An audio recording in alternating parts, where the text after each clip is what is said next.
고린도전서 10장 16절 말씀 찾겠습니다.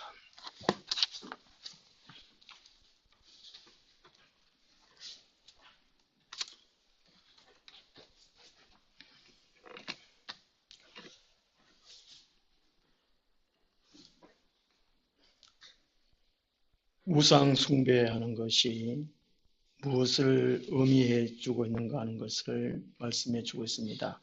우리 고린도서 10장 16절에서 22절까지 함께 읽겠습니다.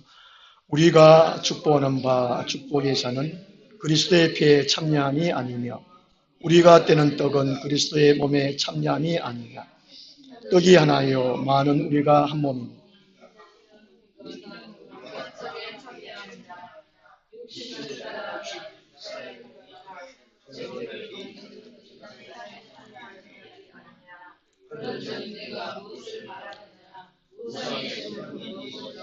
우상은 무엇이냐? 무릇 이방인이 제사하는 것은 귀신에게 하는 것이요 하나님께 제사하는 것이 아니니 나는 너희가 귀신과 교제하는 자가 되기를 원하지 아니하노라. 너희가 주의 잔과 귀신의 잔을 겸하여 마시지 못하고 주의 식탁과 귀신의 식탁에 겸하여 참여하지 못하리라. 그러면 우리가 주를 노여워하시게 하겠느냐? 우리가 주보다 강한 자냐? 아멘. 이중생활이라는 제목으로 말씀을 드리도록 하겠습니다.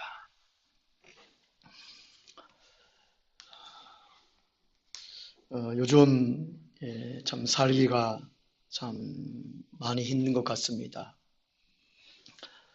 제가 원산동에 그 시장에 갈 때마다 느끼는 건데요. 요즘은 이제 날씨가 추워서 한번 지난주에 한번 수요일에 또 가봤는데요. 이제 그 채소 팔려고 또 이렇게 다른 물건들을 파는 사람들이 도로에 앉으셨는데 옷도 많이 입고 뭡니까 머리를 다 싸우고 눈만 뽀꼼내는 것 같아요. 장갑증 끼고 참 살기 힘드는구나. 참 고생하시는구나. 참 마음이 참 얼마나 아프든지요. 또 이 우리나라의 지금 젊은이들 가운데에 30대, 40대도 가정을 꾸리기 위해서 한 직장만으로 해서 가정을 꾸려가기가 힘든다고 그래요. 그래서 이제 그 회사에 모르게 다른 일도 하는 그런 분도 계시답니다. 투어잡, 쓰리잡, 어떤 사람은 쓰리잡까지 한대요. 참 이렇게 열심히 살아가는 사람들이 있구나. 이중생활이라는 것이 직장이 뭐 여러 가지를 가지는 데에서 이중생활 이상을 말하는 것이 아니고요. 우리가 이제 한 주인을 섬겨야 되는데 두 주인을 섬겨서 이 마음이 한 마음이 안 되는 것, 두 마음이 되는 것을 이중생활이라고 할 수 있습니다. 성경에서는 이것을 경고해 주고 있습니다. 한 마음으로 한 생활하라는 것이지요. 하나님을 섬기면 하나님을 섬기는 그 생활 중심으로 하나만 하라는 것입니다. 그런데 고린도 교인들은 이 하나만에 집중을 하지를 못했습니다. 두 가지 이상의 마음이 갈라졌습니다. 이중생활 이상을 했다는 것이지요. 이중생활은 마음이 갈라지는 것은 하나님을 신앙하는 것이 아닌 것입니다. 예수님께서 염려하지 말아라 말씀하셨는데 염려라는 원래의 뜻이 이 마음이 갈라지는 것이라고 그래요. 마음이 갈라지는 것. 우리 마음은 다 갖고 있잖아요. 마음이 가슴이 있다 치고 보통 가슴이 가는데 이 염려하는 것이 마음이 이렇게 갈라지는 거라. 두 갈래로 쭉. 우리 이제 살다 보면 마음이 뭐 이게 청갈래 망갈래다 이런 말을 합니다. 마음이 수도시 막 갈라지죠. 성경에서는 하나님이 한 마음이 되라는 것이 한 마음.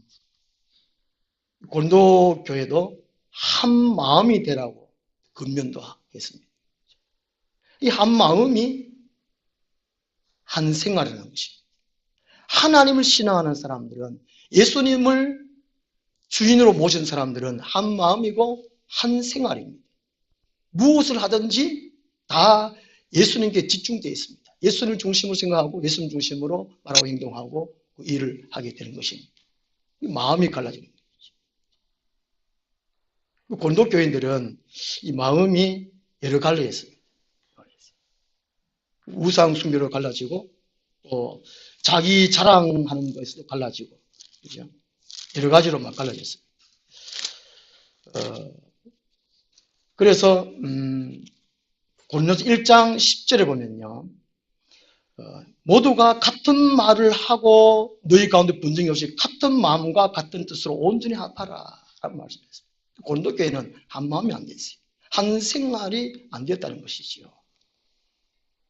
우리들 중에 세상에서 이제 우리의 생계, 그리고 또 자신의 또 안전, 또 자신의 번영, 이런 것 등의 이 필요를 위해서 섬기게 되는 것들이 있다는 것이지요.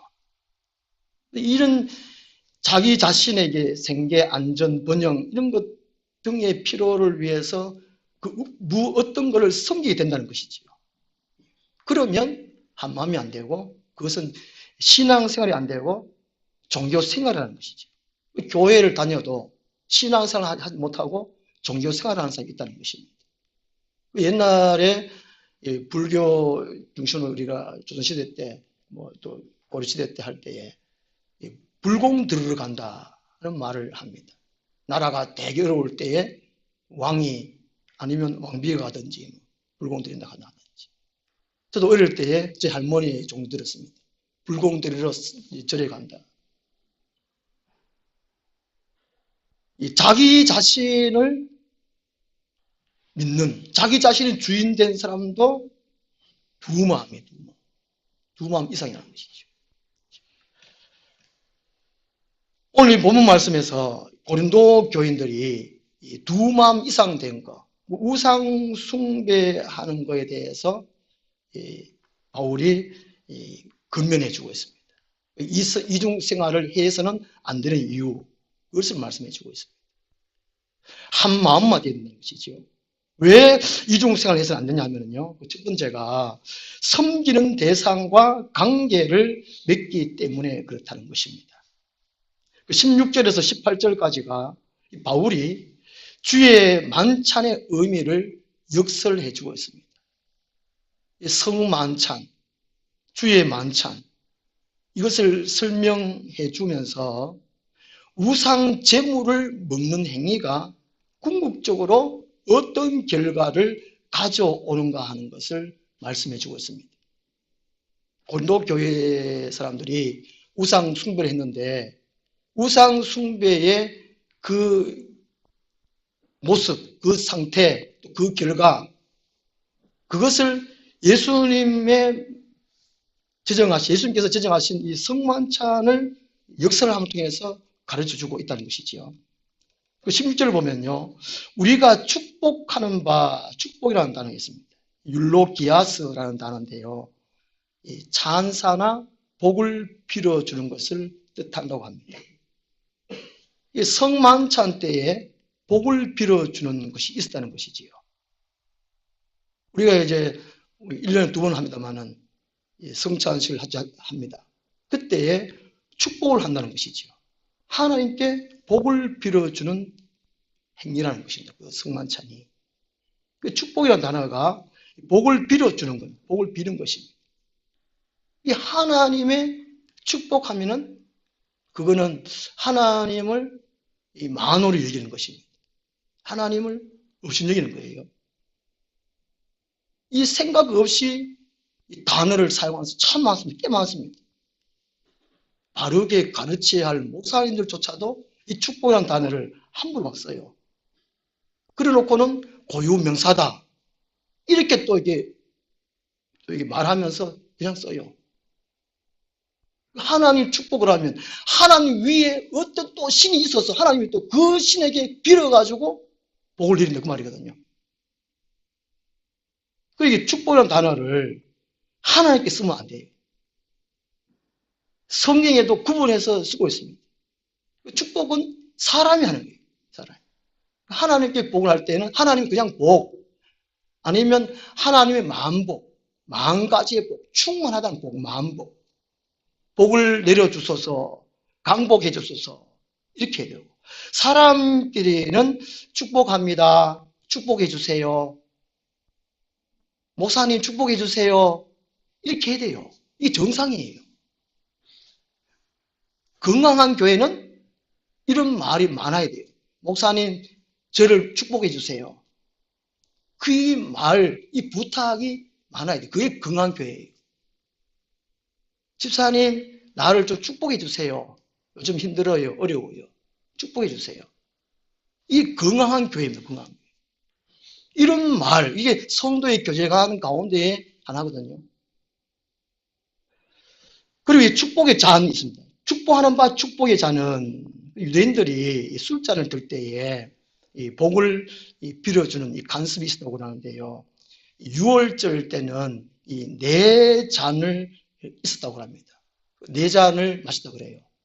잔 크기는 어떤지 잘 모르겠는데요. 잔 크기에 따라서. 우리는 한번 잔치 되면 막 곤드레 만드레까지 하죠. 술을 얼마나 좋아하는지. 그 사람은 막 밥에다가 말아 먹고 하는데. 그 유대인들은 4잔만 먹는데, 4잔. 4잔 이상 안 먹는데요. 첫 번째 잔, 두 번째 잔 빼고, 세 번째 잔이 축복의 잔이라는 겁니다. 서로 간에. 우리 이제 사람들이 술 마실 때에, 음료수 마실 때에, 건배하잖아요, 건배. 건배가 신을 인정하는 거예요. 신을 인정하는 거. 건강을 위하여, 아니면 가정의 행복을 위하여, 이게 축복 행위라는 것이죠.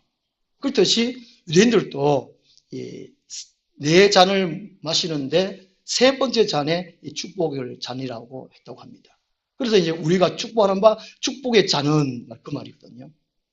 그리스도의 피에 참여함이 아니며 참여한다는 것입니다. 예수 그리스도의 피에 참여한다는 거예요. 참여라는 뜻이 코이노니아니, 교제라는 뜻이라고 합니다. 이것이 엄청 중요하다는 것이죠. 이 참여의 어떤 자리에 참석하고 또 참가하고 참여, 이 세 가지가 있대요. 성찬식에 참여하는 사람이 있고 참석하는 사람이 있고 참가하는 사람이 있답니다. 이 참여는 그 일에 관계해가지고 일의 진행의 과정에 개입하는 거예요. 내 몸이, 내 생각이 직접 개입하는 것이 이 참여고, 참석은 그냥 출석해 있다는 것이죠. 출석해 있다는 것이죠. 예배 시간에도 참석만 하는 사람이 있어요. 그러면 안 된다는 것이죠. 그냥 몸만 왔다 갔다는 것이죠. 하나님 오늘 내 왔다 가니 돼. 목사님한테 도장 찍는 거. 그런 거예요. 참석하는 거예요. 참가라는 것은 이 참여의 단계에 들어가는 과정이라고 합니다. 일단 참석하고, 그 다음에 참가하고, 참여. 이 순서가 다 들어간다는 것이죠. 어떤 사람은 참가로 끝난 사람이 있고, 어떤 사람은 참석이 끝난 사람이 있고, 참가로 끝난 사람이 있고, 온전한 것은 참여를 했네, 참여. 참여라는 것은 그 섬기는 대상의 관계를 맺는 걸 말한다는 것이죠. 그래서 이게 16절에 그리스도의 피에 참여함이 아니며 하는 참여한다는 것이죠. 관계한다는 것입니다. 곧 종속된다는 그 의미입니다. 속함을 말합니다. 소속된다는 것을 말씀하고 있습니다. 그래서 이게 성만찬의 중요한 의미가 이 세 가지가 있다고 합니다. 한 가지는 예수 그리스도와 하나가 되는 거예요. 하나가. 그 다음에 예수 그리스도가 머리가 되시고 또 예수 그리스도와 하나 되는 거예요. 그 다음에 모든 교인들이 한 몸, 연합된 몸, 신비의 영체를 이루는 것을 말씀한다고 합니다. 17절 말씀 보면요. 떡이 하나요 많은 우리가 한 몸이니 이는 우리가 다 한 떡에 참여하는. 한 교회에서 신앙생활을 같이 한다는 것은 엄청 중요한 일입니다. 우리는 한 가족이라는 것이죠. 하늘나무 교회란 이름으로 한 가족이라는 것이죠. 이게 참여할 때에 한 가족이라는 것입니다. 영천제일교회는 제일교회는 한 공동체, 한 몸이라는 것이 영적으로. 큰 교회는 나름대로 역사도 있고 기도도 많이 하고 실력도 많고 큰 교회가 참 좋은 것 같아요. 이 작은 교회는 좀 이게 부족한 게 너무 많은 것 같아요. 큰 교회가 참 좋습니다. 가르치는 자 훌륭할 것이고. 교회 가려면 큰 교회 가야 돼. 좀 실수한지 모르겠지만. 예. 그래서 이게 16절, 17절 말씀에서 이 바울이 이 성찬에 참여하는 것은 그 성찬 공동체, 만찬 공동체는 예수 그리스도를 신으로 인정한다는 것이죠. 주인으로 인정한다는 것이죠. 머리로 인정한다는 것입니다. 내가 예수 그리스도의 통치를 받습니다. 인정하는 행위고 또 예수 그리스도와 교제를 나누고 성찬에 참여하는 모든 성도가 한 몸이라는 것입니다. 친형제, 혈육의 형제보다도 더 친밀한 영원한 형제가 교회 공동체라는 것입니다.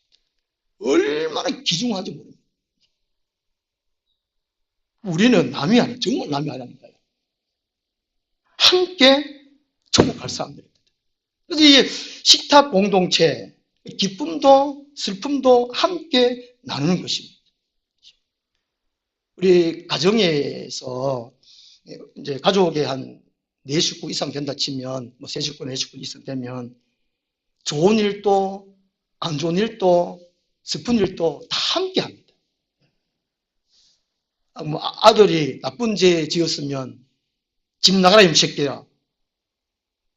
이렇게 할 부모가 좀 있겠죠. 예. 있겠지만 그래도 대부분 부모님들은 덮어주고 용서해주고 나보다 그러지 마라 그러고 그래도 함께 합니다.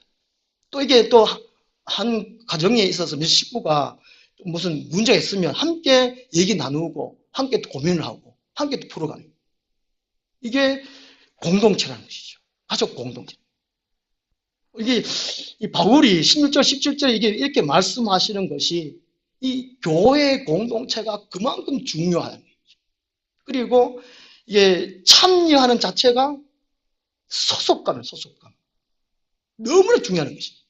그런 것처럼 우상에 참여하는 것이 똑같다는 것입니다. 소속감이 되진다는 것이죠.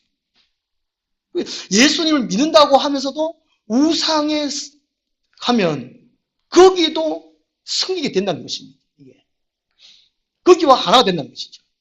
거기에도 관계를 맺게 되고 그것을 이 바울이 지적을 해주고 있는 것입니다.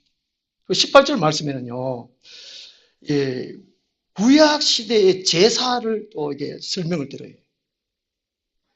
구약 시대에요. 구약 시대는 이 제사를 5대 제사가 있었습니다. 물론 이제 7가지 또 제사도 있긴 있는데요. 중요한 제사가 레위기 1장에서 5장까지가 변소, 하제권, 번제부터 해가지고 하는데 하목제가요. 하목제를 제사를 지고 난 다음에는 거기에서 이제 지내고 난 다음에 함께 잔치를 벌였다 합니다. 함께 먹고 즐기고. 그래서 이 하목제는 하나의 기쁨으로 화해하는 그 의미라는 것이 화해하고 하나됨을 공동체를 의식하는. 그래서 이게 실제로 섬기는 대상과 이 관계를 맺는 것이 이 구약 제사의 한목제고 성찬식도 맨 마찬가지라는 것이죠. 그러니까 이 우상에 절하는 거, 제사하는 거 이것도 관계를 맺는다는 것이죠. 신년도 새로운 한 해가 되면은요, 이게 어떤 기업에서나 또 농촌에서도 어촌에서도 이 고사를 지내요. 요즘 말이라면 하여튼 우리나라 프로야구도 보면요, 어느 그 프로야구에서는 또 고사를 지내요. 이 고사를 지낸다는 것은 신을 인정하는 행위입니다. 승리를 기원하잖아요. 승리는 신에게 달려있다는 것이에요. 고사 지낸 자체가. 농부가 한 해의 농사의 결과는 신에게 달렸다는 거, 고사를 지낸 겁니다. 어촌의 사람들도 고사를 지내요. 그러면 신을 인정하는 거예요. 그러면 그 신이 어떤 분인지 생각을 왜 안 하는지 모르겠어요. 오직 내가 잘 되는 거, 이것만 생각하고 고사를 지내요. 제사를 지내요. 그 배후에 그걸 생각 안 하고. 이게 막혀 있는 것이죠. 어둠에 붙잡혀 있는 것이죠. 이게 제사를 지내던 고사를 지내던 이게 이제 성립이 되면 그 신과의 관계를 맺는 행위라는 것입니다. 그 다니엘서 1장에 보면요, 이 다니엘이 바빌론의 느부갓네살 왕에게 붙잡혀 가서 거기서 이제 교육을 받습니다. 느부갓네살 왕이 이제 사람을 쓰기 위해서 왕의 명예에 의해서 왕의 또 이제 음식, 제사를 지내는 음식을 먹도록 합니다. 이 다니엘은 그 음식을 안 먹어요. 고기를 안 먹잖아요. 채소만 먹습니다. 이 다니엘은 하나님을 얼마나 잘 믿던 사람인지, 그 우상에 섬긴 제물을 먹지를 않았다는 것이죠. 그래서 이게 우상에 절하거나 다른 우상을 섬긴다는 것은 그 신과의 관계를 맺는 것을 말하는 것이죠. 그 다음에요, 두 번째로, 이 섬기는 대상과 교제하고 마음이 빼앗기기 때문입니다. 이중생활해서는 안 되는 이유가요. 19절 말씀 보면요, 그런즉 내가 무엇을 말하느냐, 우상의 제물은 무엇이며 우상은 무엇이냐, 곧 아무것도 아니다는 것이지요. 우상도 아무것도 아니고 우상의 제물도 아무것도 아니라는 것이 실제적으로는 그 우상 자체가 헛것이라는 거예요.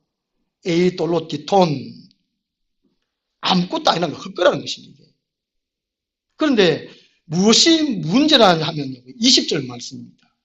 무릇 이방인이 제사하는 것은 귀신에게 하는 것이요 하나님께 제사하는 것이 아니니. 신명기 32장 17절 말씀을 인용한 것인데요, 구약 시대부터 흘러오는 이 사상입니다. 하나님 외에 다른 이방인들이 제사하는 것은 귀신에게 한다는 것이 그렇게 말씀하고 있어요. 이게 우상은 아무것도 아니지만 그 배후에 역사하는 신이 있다는, 귀신이 있다는 것이죠. 여기서 이 귀신은 이게 제일 하급의 신입니다. 귀신, 다이모니 오이스. 이게 악령의 이게 계급, 이게 에베소서 6장 12절에 말씀해 주고 있는데요, 최고의 악령이 높은 것이 사탄입니다.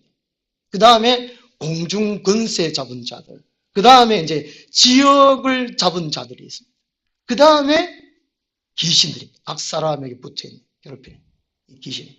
귀신이 제일 낮은 신이에요. 잡신들이, 하급신이 귀신. 그 위에 신들이 얼마나 강한 것이 있겠습니까? 이게 보통 우리나라 귀신 그릴 때에 마귀 할 때 이렇게 그립니다. 그죠? 마귀. 요거는 한 중간쯤 되는 중간쯤 되는 것 같아요. 요런 귀신 같은 요런 거, 요보다 또 작은 거, 하여튼 막 짜잘한 것도 많아요. 귀신들이. 바글바글 한다니까, 이게요. 특히 종말 때는 이 귀신 세력들이 막 발악을 해요. 지금 시대가. 귀신이 안 나가요. 잘 안 나가요. 예수님도 귀신 쫓아냈잖아요. 교회에서 왜 귀신 얘기하나? 성도들이 교회가 귀신의 세력을 쫓아내야 돼요. 쫓아내야 돼요. 대적을 하고 쫓아내고. 귀신이 이게 교회에서 이걸 귀신 쫓아내야 된다는 거예요. 근데 귀신이 이걸 잘 몰라요. 교회가 오히려요. 최고의 악령은 사탄입니다. 용이죠, 용. 그림이 있잖아요. 그림 있잖아요. 바울이 이방인이 제사하는 것은 귀신에게 한다는 것입니다. 우상 자체는 아무것도 아닌데 19절 말씀처럼 아무것도 아닌데 배후에서 역사하는 악한 세력이 있다는 것입니다. 아주 사악한 세력이 있다는 것이지. 그것을 고린도 교인들은 몰랐습니다. 고린도 교인들은 유일신 하나님을 섬겨야 되는데 혼합신앙을 가져왔다는 것입니다. 제가 고등학교 2학년 때인지 3학년 때인지요, 우리 친구가 한 명이 농약 먹고 죽었습니다. 이유인 여자친구가 배신을 해가지고, 이제 곧 죽기 전에 하루 전날에 제가 가지고 쉬는 시간에 껌을 이렇게 나눠 먹거든요. 껌 뜯어가 나눠 먹고. 그 다음 학교 가니까 학교 안 왔어요. 죽었다 가는 거예요. 농약 먹고 죽었대. 이유가 이제 여자가 배신해가지고. 그래가지고 그 집에 찾아갔지요. 찾아가니까 이제 죽은 우리 친구 알을 시신을 갖다가 담배 웃잖아요, 그죠? 그 촌에 가면 담배꿀에다가 그냥 막 이렇게 막 둘둘둘 말아, 하여튼 뭐 가마떼기인지 뭐 이렇게 말아가지고 이렇게 그 담배꿀에다 갖다 놓고 그 집 아버지가 이제 우리하고 이제 장사를 지냈어요. 그냥 장사도 안 지냈어. 그냥 막 산에 갔다 그냥 묻었어요. 이게 담배꿀에서 나올 때에 우리가 이제 들고 나오는데 그 집 이제 친구 아버지가 도끼 가지고 이게 담배꿀인데 그게 무지방 그게 막 찍어. 왜 찍는 거라니까 오지 말라고. 죽었는데 오지 마라. 이게 홀령이 그게 귀신이 있다는 게 증거잖아요. 그리고 속옷도 막 뿌려요. 보통 촌에 또 이게 아프리카 원주민들이 그런 거 하잖아요. 그죠? 어떤 종교 행위를 하잖아요. 그게 막 도끼를 찍고 막 속옷도 뿌려요. 다시 오지 말라고 막. 그리고 이제 산에 가서 묻었습니다. 산이 이제 경사지가 한 45도 정도 되거든요. 45도 정도 됐는데 거기다가 묻었어요. 묻고 난 다음에 우리가 내려오려고 보니까 경사지가 이렇게 져가지고 발 부분에 이렇게 티 나왔어요. 그래가지고 이게 다시 우리가 올라가서 또 이제 그걸 내가 묶어야 하는데 제가 그게 막 너무 이게 머릿속에 남아가지고 얼마나 찝찝한지. 그리고 이제 하여튼 우리가 학교 이제 돌아왔습니다. 돌아오고 그날 밤에 이제 또 학교 야간 학습 또 공부하러 갔습니다. 야간 학습 공부하러 가는데 교문 옆에 이제 큰 나무가 2개 있었습니다.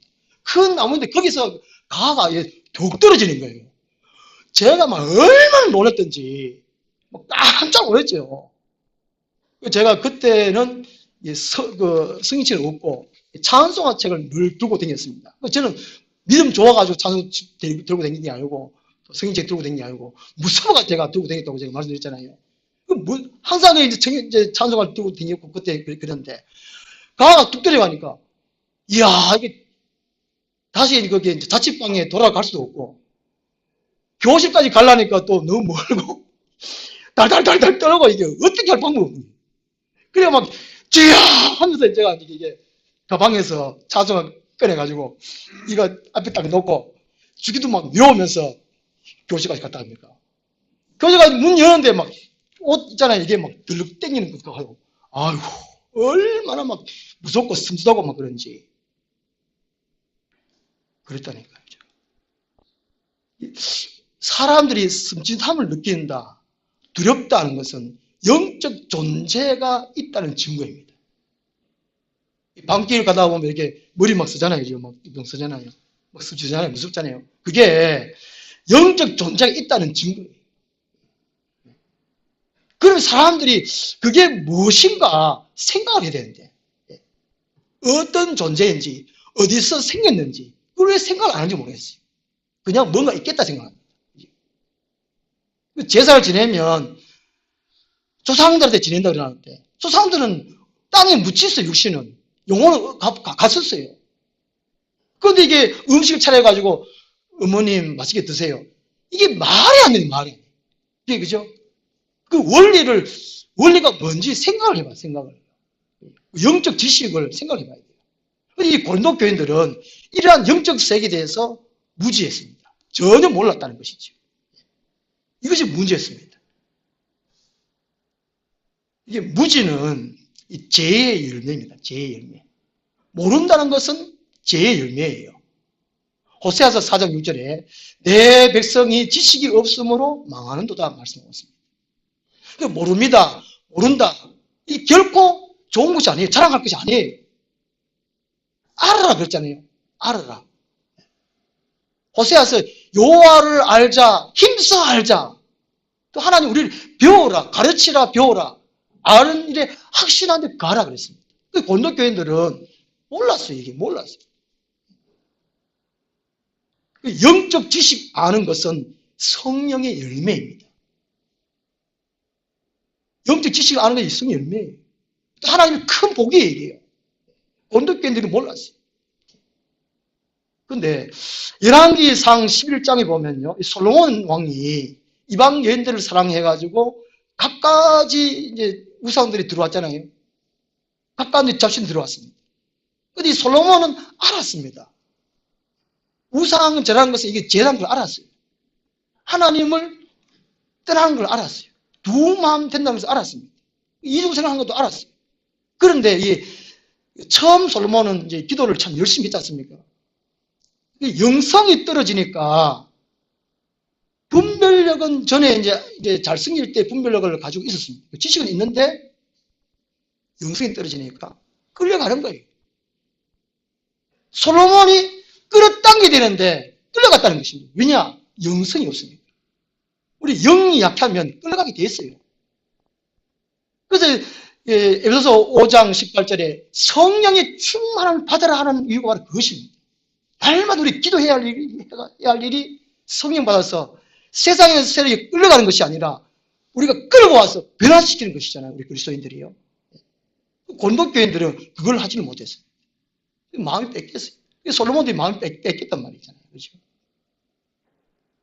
그래서 우상 숭배는 영적인 실제에 거기에 관계를 맺고 연합해서 거기에 마음이 빼앗기고 지배를 당합니다. 그 고린도 교인들 바로 그랬다는 것이지요. 그 다음에 세 번째로요, 이중생활을 해서는 안 되는 이유가요, 주님을 기쁘시게 할 수 없기 때문에 그렇다는 것이지요. 21절 말씀 보면요, 너희가 주의 잔과 귀신의 잔을 겸하여 마시지 못하고 주의 식탁과 귀신의 식탁에 겸하여 참여하지 못하리라. 여기도 이제 참여라는 말씀이 있는데, 그 당시에 이제 그리스인들이, 헬라인들이 신전에서 향연을 베풀 때에 세 가지 잔을 했다고 해요. 세 잔을 드렸다고 하는데요. 첫 번째 잔이 주피터에게, 두 번째 잔이 주피터와 님프에게, 세 번째 잔이 주피터 소토에게. 하여튼 이게 그리스 신들이 참 많잖아요. 그것이 로마까지 와가지고 많았는데, 이렇게 우상의 신전에 가서 고린도 교인들 중에 일부 사람들이 교회도 나가고 또 우상의 신전에 가가지고 거기도 가가지고 우상 이름으로 축복하고 봉헌했다는 것입니다. 이런 것들은 악령의 세력에 굴복하는 것이고 또 우상도 복을 줄 수 있다고 인정하는 것입니다. 이것은 뭐냐면 하나님을 무시하는 거거든요. 하나님이 안 좋아하는 일이라는 것입니다. 그래서 이 주의 상에는 주님께서 주인이시고 그에 참여한 자들은 그의 손님이 되고, 귀신의 상에서는 귀신이 주인 되고 참석자들은 귀신의 객이 됩니다. 그러므로 동시에 참여할 수 없다는 것이죠. 교회도 가고 또 절에도 가고 이러면 안 된다는 것입니다. 작년에 이제 우리 제 항제구 친구 있지 않습니까? 그 친구는 교회를 안 다녔습니다. 작년에 올해부터 교회 다니는 것 같은 작년인가. 이 영천에 또 우리 윤동천이라는 또 친구가 있습니다. 소리가 항제구 내려와가지고 그 아들이 이제 윤동천에는 절에 참 열심히 해요. 그 재고 내려와가지고는 동철하고 영철에는 이게 절 2개 이상 다녀요. 그리고 제가 이제 목사를 하니까 저한테 꼭 와요. 그래가 또 헛말로 그냥 하나님 아버지 그 가서고 또 빌어요 또. 이게 믿음이 있는 사람들은 하나님을 제대로 아는 사람, 예수님을 주인으로 모신 사람, 한 마음이 된 사람들은 절에도 가고 또 제를 지내고 이러지를 안 한다는 것이지요. 그래서 21절에 2가지 식탁에 주의 식탁과 기실 식탁에 참여할 수 없다라고 바울은 말씀하고 있습니다. 예수님께서 이렇게 말씀하셨어요. 마태복음 6장 24절에 한 사람이 2 주인을 섬기지 못할 것이니 라고 말씀하셨습니다. 마음이 빼앗긴다는 것이지. 마음이 빼앗겨지면 몸도 멀어지게 됩니다. 22절 말씀 보면요. 그러면 우리가 주를 노여하시게 하게 하겠느냐라고 말합니다. 이 노여하시게라는 뜻이 뭐예요? 질투하게 하다라는 뜻이라고 합니다. 이 질투라는 것은 이 자기 백성이 악한 영에게 빼앗기지 않으려는 하나님의 마음이라고 합니다. 그리고 자기 백성을 결코 포기하지 않으시는 하나님의 끝없는 사랑이라고 합니다. 이 질투가. 여기 22절에 노여하시게 하는 말이 그 말이라고 합니다. 하나님은 우리를 얼마나 사랑하는지, 하나님 자를 얼마나 사랑하는지 절대로 다른 신의 잡신들에게 빼앗기지 않으려고 하나님은 무척이나 열심을 내신다는 것이지요. 에스겔서 39장 25절에 보면 하나님의 열심이라는 단어가 나오는데요. 또 이사야서 보면 하나님 열심이라는 단어가 참 많이 나옵니다. 이것이 질투라는 질투. 하나님은 질투하신 하나님이라는 것입니다. 세상 신에게 빼앗기지 않기를 위해서 우리를 보호하시는 그 끝없는 사랑이 하나님 질투라는 것입니다. 질투는 사랑과 신뢰에 대한 배신을 당하여 유발할 때는 감정인데요. 이 하나님의 질투심은 아주 강렬하다는 것입니다. 분노하다는 것이죠. 그래서 우상 숭배는 하나님의 마음을 불편하게 하고 힘들게 하고 분노케 한다는 것입니다. 우상 숭배는 큰 죄라는 것입니다. 우상 숭배는 2 마음이 되고 이중 생활인데 이 고린도교인들이 그것을 깨닫지 못했습니다. 그래서 바울이 우상 숭배의 실제를 말씀을 해주고 있는 것이지요. 오늘 우리들도 마찬가지입니다. 이 우상이라는 것이 이 구약 성경에서는 우상 숭배가 구체적인 신상에다가 절하는 것입니다. 숭배하는 것입니다. 그런데 이 신약 성경에서의 우상 숭배라는 것은 하나님보다 더 사랑하는 것을 말합니다. 구약 시대의 간음이라는 것은 직접 몸으로 하는 것이고 신약 시대 예수님께서 말씀하신 간음은 마음으로 간음하는 것도 간음이라는 거잖아요. 구약 시대는 미워하는 것이 육체적으로 겉으로 표현되는 것인데 신약 시대 예수님께서 이제 미워하는 것은 마음으로 미워하는 것도 죄라고 말씀하고 있습니다. 우상 숭배가 이 신약 시대, 예수님 시대 또 지금 이 시대 이제 교회 시대에서는 하나님보다 더 사랑하는 것이 우상이라는 것입니다. 오늘날 알게 모르게 우상 숭배하는 사람들이 너무 많다는 것이죠. 신약시대 우상 숭배라는 것은요, 재물이든지, 그다음에 어떤 사상, 생각이 자기 사상. 자기 가치관이 옳다. 이게 고집이죠, 고집. 그걸 주장하는 사람이.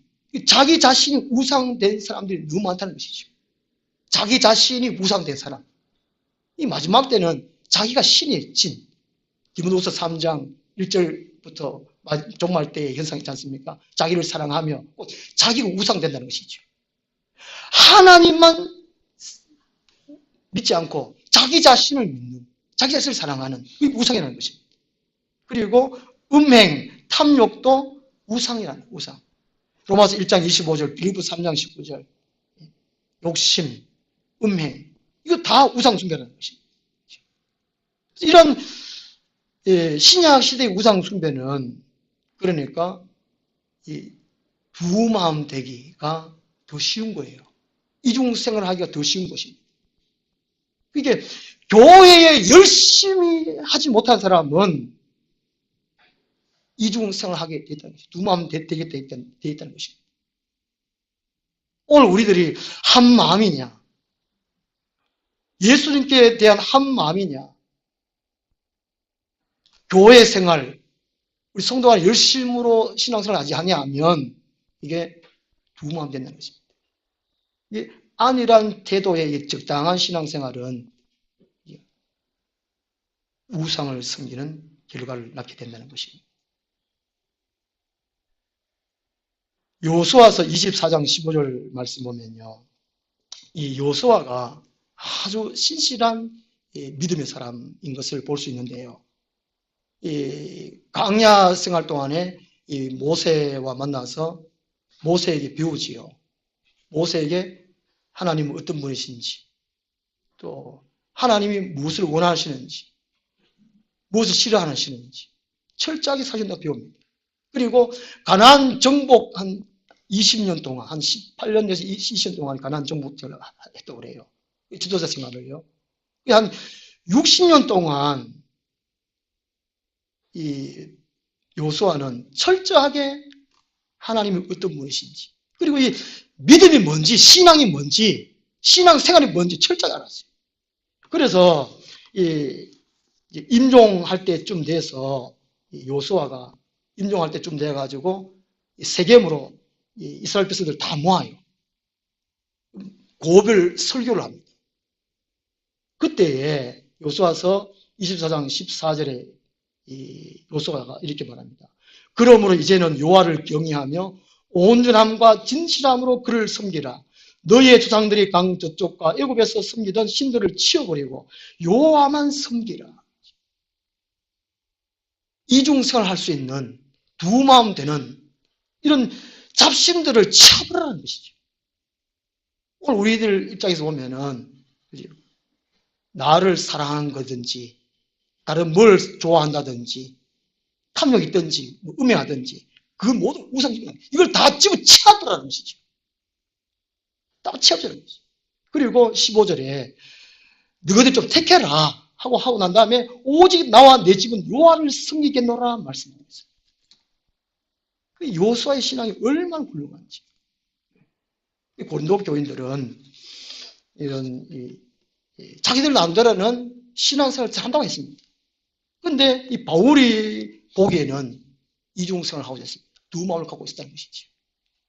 오늘 우리들이 오늘 본문 말씀 통해서 왜 이중생활을 해서 안 되는지, 오직 하나님만 섬겨야 되는지, 여호수아처럼 본받아서 오직 요 하나님만 섬기는 한 마음으로 한 생활하는 우리들이 되었으면 좋겠습니다. 기도하겠습니다. 하나님 아버지, 오늘날 이 교회 생활하는 가운데에 알게 모르게 우상 숭배하는 사람들이 있는 것을 봅니다. 있어도 우상 숭배하는 것도 모르고 살아갑니다. 오늘 말씀을 잘 깨달아서 잘 분별하여 요 하나님만을 섬기는, 예수님만을 주인으로 삼는 신실한 성도들이 다 되게 하여 주옵소서.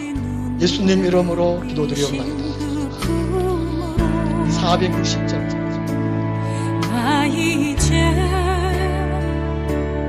돌아가리라. 아버지 편치 않으신 그